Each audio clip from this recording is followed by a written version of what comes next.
So, welcoming to the session, Ria Karan, who is going to be talking to us more about climate communications, building a career in the space, and the kind of skills required for it. I'll just stop sharing my screen here, Ria, if you'd like to share slides or, up to you now. Thank you so much. Sure. Thank you, Sombal. And thank you everyone for being here. Good evening. I know there's a lot of things you could be doing on a Saturday evening that doesn't involve a Zoom call, but really appreciate you all taking the time out to talk about careers in climate as well as the future of our planet. So I'm just gonna get started with sharing my screen. I think I sent in a request, Deshna Sombal.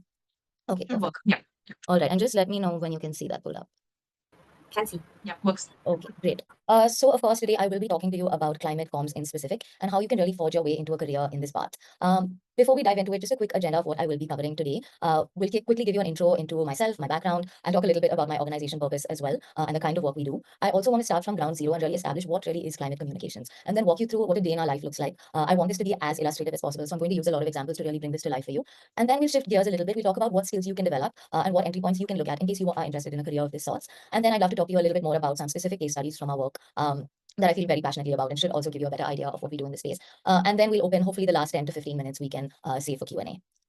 All right, so diving into it, my name, of course, is Ria Karan. I'm a project manager at Purpose. And before I get into the what climate comms is and what I do at my job, I just want to take a step back and say, why I do this, why I love what I do, and sort of how I found myself in this space. So when we talk about climate, and I'm sure you guys have heard in the sessions today earlier as well, there are a number of ways you can approach this problem, right? There's science and tech, there's policy, there's financing. There are a number of ways we can try to solve these problems. But for me personally, I think the most meaningful way of addressing these problems was with community. So really putting people in the heart of these problems, figuring out what issues they have, what are their needs, what are their demands, and really driving that change around it, driving that system change around it. My background personally is actually, I have a psychology degree from UCLA, and I think the connect isn't very immediate. And I'm sure some of you who have differing backgrounds might also wonder how your backgrounds connect to climate. For me, the psychology of it, the psychology of awareness building, perception change, behavior change, really what makes systems shift, that really interests me in climate. And so I really wanted to work with people at the center of my practice. A little bit about my organization, enough about me. So Purpose, some of you may have heard of it. It's a global creative social impact agency. And we'll dive into what that means. It's a little bit jargony on this slide. We were founded in New York 15 years ago. And our climate program in specific has been running for 10 years across 12 countries. You can see some of our more prominent campaigns. This is not the length and breadth of it, but some of our more prominent campaigns are listed on this map geographically. And despite being a global organization, what we do is we try to implement local solutions in these contexts. So actually dive deep into these localized problems and figure out solutions that make sense for these audiences. In India specifically, we worked across a whole set of issue areas and geographies. So you may have heard of us from some of our campaigns. So more prominent campaigns include Ministry of Mumbai's Magic, the Sustainable Mobility Network, Help Delhi Breathe. But what's important to understand is the number of sub-issue areas also that Purpose works in. So we work in a lot of intersectionalities between climate and biodiversity, climate and gender, air pollution, heat stress, sustainable mobility, renewable energy. So every project, every campaign is very different. And that's what's particularly exciting about a job in this space. If you look at the map here, you can see that we have almost a pan-India presence when it comes to our on-ground campaigns. We have about, I think we're up and running in 16 states. And in these 16 states, we work with both urban audiences, rural audiences, low-income audiences, high-income audiences, and I'll walk you through some examples of these projects as well. But we also have a pan-India digital presence. Shifting gears now to what exactly is climate communications. I can say very safely that a lot of people who work in climate adjacent careers also do not know what climate communications is. And this is my mom included. She's still confused about what I do. So this is just, a little bit of an illustration on what a lot of people mistake for climate careers. But what is it that climate comms careers actually are? I want to break that down a little and put it very simply. Everyone in climate communications is a storyteller. That's probably the most fundamental way I can present it. But let's say whether it's a scientist who needs to find meaningful but simple ways of presenting data, whether it's a policy advocate who's trying to get buy-in from the public, who's trying to get buy-in from the government while crafting an argument, whether it's a campaigner pushing for action digitally or on the ground, we're all telling stories. And why are we telling stories? How do we use creative storytelling? So the first thing we do, and this is sort of the most fundamental, ground zero step, is we want to build awareness. We want to give people the information to actually shift their perceptions. This is sort of the level one of what we do. Once that perception is shifted, what we do is we want to inspire people to act on this new information, to act on these new perceptions. So we drive behavior change in a lot of our campaigns, actually getting people to get up to change the way they currently operate. And once that's sort of solidified, we try to mobilize people, collectivize them, turn these into movements so that we can actually shift things like policy, shift things like entire mindsets. This is what really constitutes a system change. And this is sort of the step-by-step that leads up to it. So just want to take a stop here. I know so far we have talked about climate communications in very broad strokes, in a little bit of abstract terms, but we want to shift gears here a little bit. And I want to walk you through a day in the life. And I want to do this a little bit illustratively through an example, so you really get a flavor of the work that we do. I hate to rely on a stereotype that you've probably heard every day, but every day at this job is different. So instead of walking you through what a single day in my life looks like, I thought I'd walk you through a project life cycle. And this right here is a sort of simple map of what a project life cycle looks like. But through the next few slides, I'll take an example of a campaign that I'm currently working on in Indore and Pune, and I'll walk you through how that started, how that's going, and what we're doing right now. So with any project, we start about with mapping the ecosystem. A problem is set out to us, and what we need to do is, number one, really dig deep, dive deeper into that issue, understand it holistically, and also the ecosystem around it. Who are the players in this ecosystem? We then need to figure out who are target audiences, whose perceptions are we trying to change, whose behaviors are we trying to shift. And we need to do a deeper dive to understand their knowledge, their current attitudes, their current practices. Once we have that understanding of the space, the issue, and the people, we go about creating a strategy for our work. So the way we create this strategy is we often partner with local organizations, because they already have an understanding of the issue and they have built the trust of the community. So we work with a lot of local organizations and we create a blueprint for our campaign. Then it comes to the fun part, which is the rolling out of our campaign. We use on-ground activations, that is like in-person events. We use, of course, digital communications, and sometimes we even use art to actually shift these mindsets and inspire action. And then last of all, I put this at the end, but it's sort of something that runs continuously through this process, is we measure. We measure impact and we learn. We measure, we evaluate, and we plug these insights back into the program. Yeah. So what does that look like? Let me paint you a picture. Sorry, just trying to move my little Zoom tab here. Let me paint you a little bit of a picture of a current program we're implementing. So a funder approached us with a problem. They said food waste is a growing issue in India. We're all very aware of this. A whopping 55 kgs of food goes to waste annually per individual. And India alone accounts for about 10% of the global total. Now, what happens with this food waste? It's all dumped in landfills. And what happens with this is it releases greenhouse gases, which contributes to a lot of climate change, a lot of pollution. And particularly among these greenhouse gases, is it contributes to a lot of methane. So this client asked us, they said, within the cities of Indore and Pune, where there's already so much civic consciousness, there's already this clean cities narrative, they are constantly ranking very highly on how clean the city is. Can we leverage that momentum, that civic consciousness, and can we build a robust campaign both digitally as well as offline to bring awareness to the issue? So the objective here is just to raise awareness. So what we do first is we map out the ecosystem. So when we come to, let's say in the space of food waste, we look at number one, the waste ecosystem. So who are the players there? And number two, the food ecosystem. And that was actually really fun because we were doing a mapping of sort of prominent F&B players in the space, people who actually are able to sway, sway audiences like influencers, prominent chefs, food bloggers, things like that. Then we do a deeper dive into the understanding of the audience. What is their knowledge? What is their current attitudes? What are their practices around food waste? And as you can imagine, what we saw is that middle to high incomes are the families that generate the most amount of waste. So we've selected them. We've done a deeper dive of their attitudes and things like that. And we've selected them as a target audience. So first off, what we do is understanding the ecosystem. Then we identify partners, right? Because we want to always constantly put localized solutions at the heart of it. We find partners on the ground who can help us implement this. Co-creation and collaboration are central to anything in climate communications. So we identify these partners who are trusted messengers and we co-create the strategy with them. So if you take this particular project, what we found through our research is that food and wasting food continues to be a very deeply moral issue. It's very closely associated with divinity. People say things like Anna hi Brahma hai.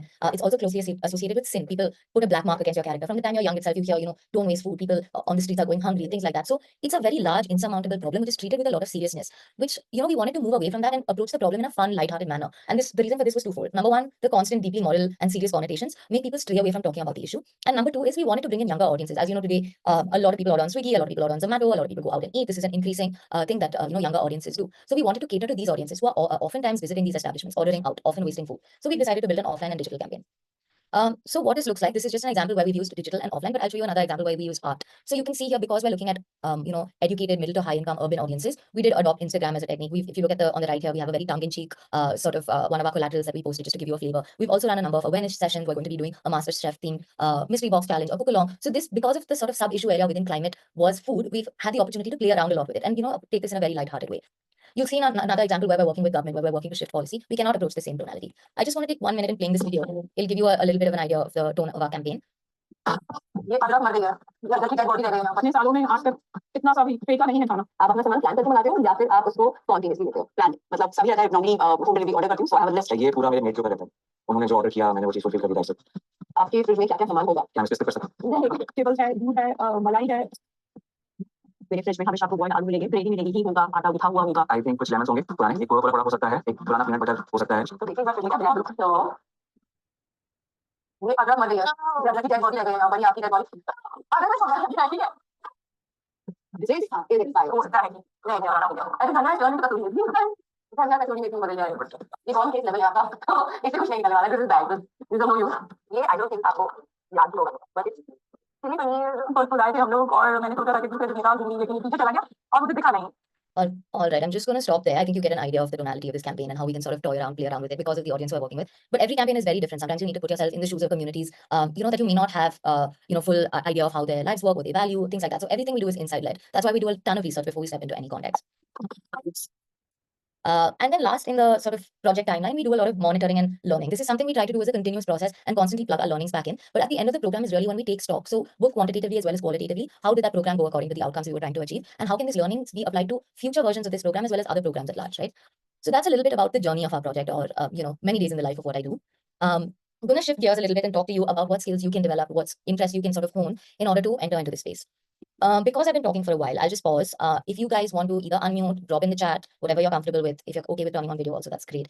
What do you think some of the skills associated with climate comms is now that you have a picture of the life cycle of the project? In the chat is fine too. Storytelling, digital marketing, very good. Both very correct. Anyone else? I think graphic design would be one of the core things that one can Yes. do. Research, yeah, critical as mentioned. Yeah, graphic design is a big one. Research as well. Understanding the audience, yes, that's not a technical skill, but also extremely important to have empathy. To build that empathy is very, very important. Articulation, yes, verbal articulation, written articulation, both are very important, very central. Great, I think you guys have covered a lot of them. I want to bucket these into some more functional skills that are more technical, maybe associated more with what you would call hard skills, and then some more power skills. And just keep in mind that what you're seeing on the left is a long list. You don't need to have all. You can have one or maybe even a combination of one or two. But whatever it is you do, you need to have an understanding of what these skills are. If you work in climate comms, you need to have sort of a knowledge of what this looks like, what the processes around look like. So as you folks mentioned, research is very important, as is monitoring and evaluation. I've sort of conveniently clubbed them, even though they are different. But being able to both quantitatively and qualitatively pull insights, digital communications, as you mentioned, and social media. Even if you don't have the skills to, let's say, run paid ads, write copy for social, you still need to understand how these things work. Media and PR, so journalist relationships, writing press releases, writing in general. And I think whoever said articulation, I should probably re-articulate this point and put that in, because it is both about verbal as well as written articulation.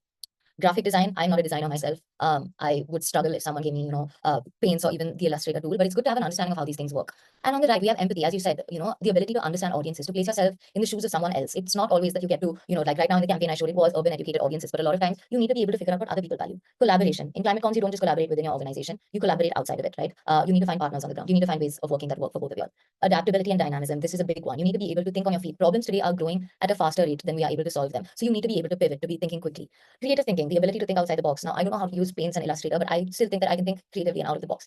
And most importantly, and this sort of underlies all careers in climate resilience, it is a daunting space to be in, where you're chipping away at a problem day after day, and the solution is so slow to implement. So keeping that hope and keeping trudging on, that's very important. Now, there are some skills that fall neither here nor there. Strategic thinking, partnerships, and network building, really being able to bring together people, leverage, build movements, political advocacy. So dealing with governments, dealing with municipal corporations, that's sometimes a large part of our job.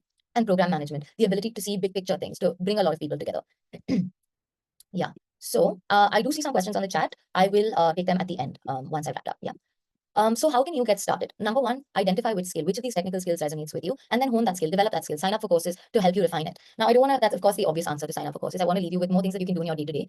Build domain expertise, find out the sub-issue areas or the intersectionalities with climate that interest you. Do a deep dive on that topic. Read the news. When I say read the news, we all may read the news, but we may be looking at very narrow worldviews. Try to get your information from diversified sources. It'll help you put yourself in the shoes of other people. Attend events, sign up to attend seminars, events, webinars. I think you guys are already well placed for that. But from that, build a network. Do not be afraid to reach out to people, whether it's at events, whether it's on LinkedIn. We're all a community of people who are trying to solve for the same solutions. So don't hesitate to reach out. And then write, start a blog, get active on LinkedIn, whether it's more speaking and less writing, that's fine too, but start amplifying the voices and the stories that you want to and that matter to you. All right. Okay, I just want to, how are we doing on time? 6:30. Okay, I want to spend the next 5 minutes just wrapping up with a small example from our work, and then I can take some of your questions. This project is actually one of the purposes projects that's very dear to me for two reasons. Number one, it was a campaign that ran in Bangalore, which is my home city. So of course, fully resonate with that. And also it's a very tangible example of how people can use art to really not just build awareness or behavior change, but to directly shift policy. And the speed at which this was done was also quite impressive. So let me just set some context. The problem we were looking at here is that the informal sector forms a bulk of our population, the informal worker sector, right? However, they do not always have the representation that they deserve when it comes to decision making. They do not have the voice to actually affect any sort of tangible change very often. And if anyone is from Bangalore, not sure if you are, but you will know that the last mile connectivity when it comes to public transport, both bus and metro, is quite lacking. So the problem we were seeing was that lots of women were walking several kilometers just to get to their job to earn their daily wages. This was interfering not just with their work life and cutting into the time they spend doing that, but also in their home life, right? Women often have to balance both these things. So it was definitely interfering in both their economic as well as their home lives.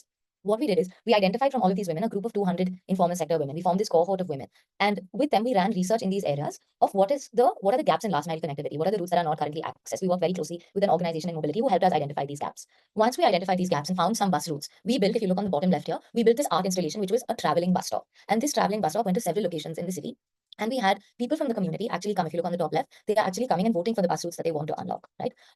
So we took this data, all the voting data, we took this to the BMC and we said, hey, here's the data from the community. These are the routes that are untapped. These are the gaps in your system. We should do something about this. And from the 5 routes that we have proposed, so far 2 have been approved by the BMTC and are currently applying. And this has unlocked livelihood opportunities for several informal sector men and women in these areas. So this was just a project that, is very sort of close to my heart. Here you can see the 2 routes that were proposed and that got approved by the BMTC. So just wanted to use another example where we've sort of used art to really drive change. That's the end of my spiel. I will take a pause from talking now and I will open the floor to questions. I know there are some in the chat. If anyone wants to raise their hand and ask, please feel free. And if not, I can just take Diti and Deshnaz's questions. All right. So Diti asks, what would you say with AI gaining prominence? Lots of functional skills you mentioned could be worked with AI. So how can one differentiate themselves if thinking a career in this industry and AI increasing competitiveness in this industry? This is a great question. We are grappling with this constantly. And we're not just talking about AI when it comes to one thing is you and me and the skills that we're exposed to, right? But another thing is the communities that we work with are also losing their jobs, right? So the problem is much more nuanced than just our own experience of it. To answer your question, and I will be blatantly honest, is we do still use AI to measure, we do use AI to write, we do use AI to lobby. However, we need to be making sure we're using AI within the ethical constraints of it, right? Within your organization and within your person and within the communities you work with, set up a set of standards that are okay, a set of parameters that you will work within that is okay for your organization as well as the communities you're working with. For example, in my organization, we do sometimes do written communications through AI, but when it comes to actually creating graphic content, we steer away from that. It's very frowned upon. However, I can't say this is true of every organization, and in today's world, it's definitely something we need to account for. All right. Deshna asks, Titi, I hope that answers your question. If you have any follow-ups, feel free to put it in the chat or raise your hand. What are the biggest communication mistakes organizations make in the climate space? If I'm being brutally honest, the entire climate comm space is one of trial and error in itself. You have to see which levers you push to actually, actually drive behavior change, actually affect narrative change. So right now, the campaign I spoke to you about in Indore and Pune, it's still currently underway. So we haven't taken stock of how that's performing. Once we are done with this 1 year, we'll see, did this tone of voice work? Did this tonality work? How many people did we reach? How much behavior did we shift, right?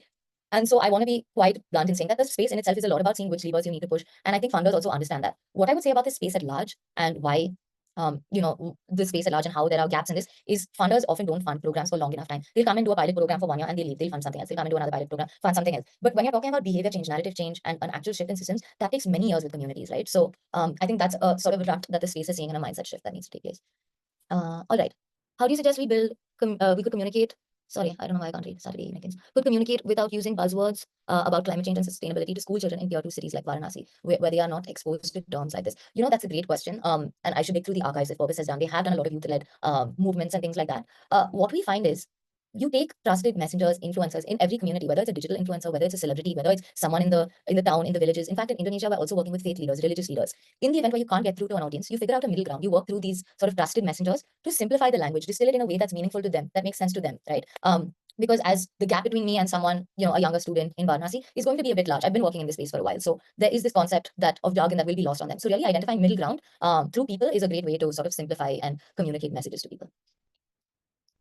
All right, Priya asked, what type of organizations offer jobs in climate comms, NGOs, government agencies, media outlets? So my answer is all of the above. You just have to go in with the notion of what you're signing yourself up for. So let's say in an organization like mine, we are completely climate comms focused, and we partner with these types of organizations that you have mentioned. We partner with NGOs, we partner with government agencies, and we partner with media outlets. It depends on project to project. But let's say you are working with an NGO, you will have one designated comms person. When you're working in government, you will have one designated comms person. But if you think about what the objectives are of that organization, what the objectives are of the government, then you'll see how differently the comms needs to be structured. I'd encourage you, in fact, to maybe look at the municipal corporation pages, Instagram pages, LinkedIn pages of your city corporations. They are all run by the respective comms people on their team. But of course, the comms they send out and the comms we send out are going to be very different. So all of these organizations have comms roles. You just need to see which where your interests lie within these organizations, and then probably see how you can better select what type of comms you want to do.